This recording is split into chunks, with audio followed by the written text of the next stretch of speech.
Welcome to Tenor Tech, where I solve the problems you didn't even know you had.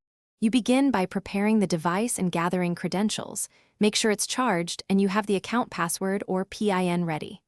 Open Settings, then tap Security or Lock screen to start. Once there, choose the lock type, pattern, PIN, password, or biometric, and follow prompts to enroll. You do this now to avoid interruptions during setup.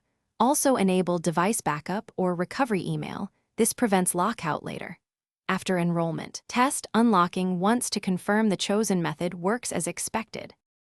Continue by configuring options that affect daily use, pick the exact lock type, and enter your credentials carefully.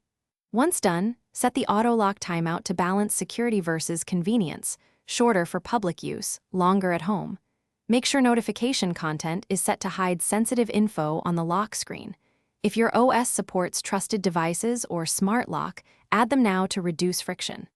Finally, test biometric enrollment twice and confirm backup PIN or recovery method is saved in your account settings. Finish by verifying every change. Lock and unlock several times, then reboot to ensure settings persist across restarts.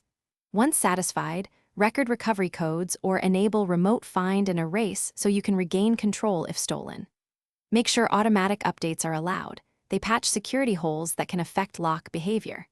If something goes wrong and you are locked out, use your recovery email, recovery codes, or the device maker's account recovery tools. Otherwise, contact support and have proof of ownership ready. Thanks for watching. Subscribe to keep your life in tune.